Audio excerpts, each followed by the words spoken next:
Nous abordons ici la notion d'équation différentielle. C'est une notion essentielle, en particulier pour la physique, où il y a beaucoup de descriptions de mouvements en mécanique notamment, où on utilise des équations différentielles. C'est quelque chose que l'on rencontre à peu près dans toutes les sciences. Alors une équation différentielle, on en a déjà rencontré et on sait un petit peu ce que c'est. C'est donc une équation bien sûr, donc une égalité.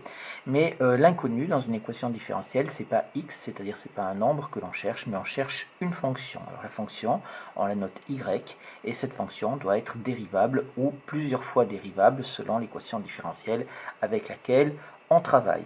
Pourquoi est-ce qu'on utilise la lettre y? Eh bien, ça fait référence à l'équation de la courbe représentative d'une fonction qui est y égale f de x. Donc on prend y comme référence pour la fonction inconnue. X, c'est quoi? C'est quand il y a un réel que l'on ne connaît pas, on l'appelle x. Quand il y a une fonction qu'on ne connaît pas, on l'appelle y.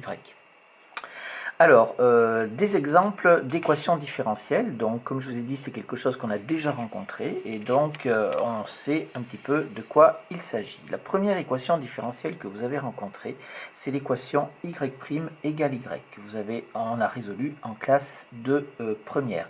Donc, quand on écrit y' égale y, c'est on cherche une fonction donc qui est elle-même sa propre dérivée.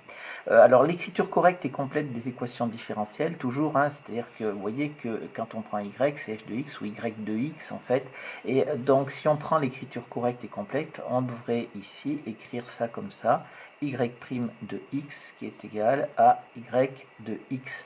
On accepte de s'affranchir des x pour alléger l'écriture, autrement on va avoir quelque chose d'un petit peu trop compliqué, mais il ne faut pas perdre de vue que toujours dans les équations différentielles, y représente la fonction, et x ne représente pas la fonction, c'est la variable, donc c'est pas tout à fait la même chose. Alors, ici, on reprend un petit peu les résultats qu'on avait trouvés en classe de première. On avait dit donc que cette équation différentielle possédait une solution évidente qui était la fonction constante nulle. La fonction constante nulle. Ça, c'est elle-même sa dérivée, puisqu'elle reste nulle, bien évidemment. Et qu'est-ce qu'on avait fait après? On avait dit, en rajoutant une condition initiale, qui était, je vous rappelle,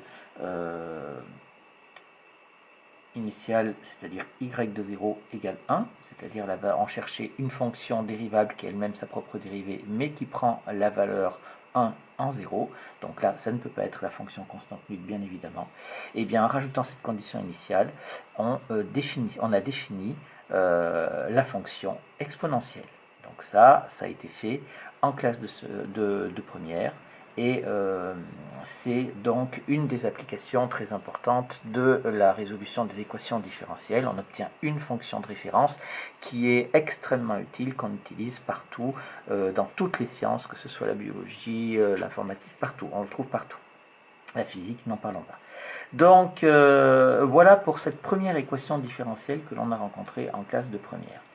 On a une autre équation différentielle, celle-là, y' égale f. En réalité, celle-là, on l'a déjà rencontrée aussi, puisque en fait, on cherche quoi? On cherche une fonction dont la dérivée est petit f, où petit f est une fonction connue.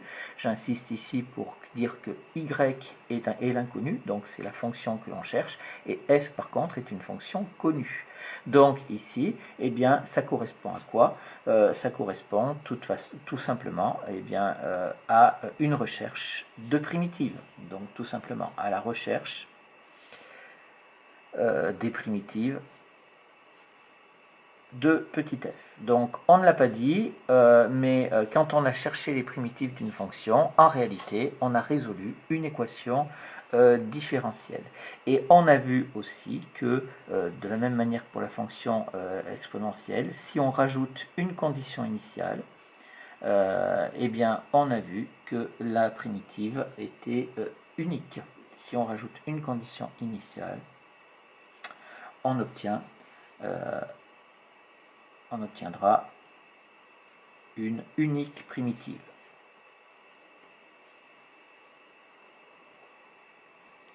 Donc ça c'est important parce qu'on aura l'unicité et tout le monde travaillera donc avec la même primitive. Donc voilà.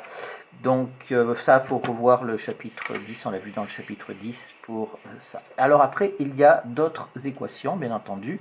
Alors regardez, ici, je peux avoir par exemple y' moins 3y égale 0. Ça, c'est une autre équation différentielle qui s'écrit, si je veux écriture complète, c'est y' de x moins 3y de x est égal à 0.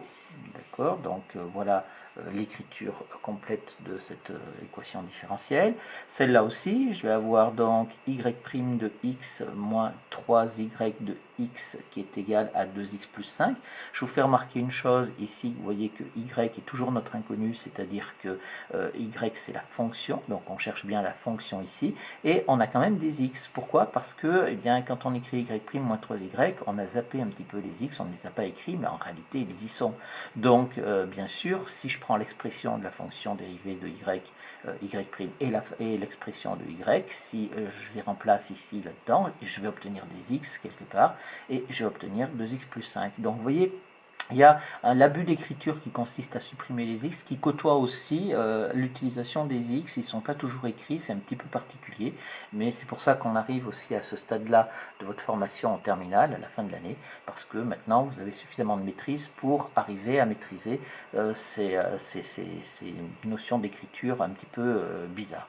Donc voilà, et puis on pourra avoir aussi, je vous ai dit que la fonction y, elle était dérivable ou plusieurs fois dérivable. Donc on pourra avoir une équation différentielle, vous voyez, où intervient la dérivée seconde, 3y seconde plus 2y' moins 5y égale 0. Ça, ce sont tous des équations différentielles. Donc là, avec celle d'au-dessus aussi, hein, mais ici, je vais dire que là, ce sont des équations différentielles du premier ordre. Pourquoi? Eh bien, tout simplement parce qu'on travaille qu'avec la fonction dérivée y'. Et ici, c'est une équation différentielle du second ordre. Alors, vous voyez que j'ai mis équadif. Vous entendrez souvent ça en fait, pour abréger, parce qu'équation différentielle c'est long, donc on dit équation équadif souvent. Donc voilà, et bien entendu, on peut aller à autant d'ordre que l'on veut. Et la notion d'équation différentielle, donc, est extrêmement vaste.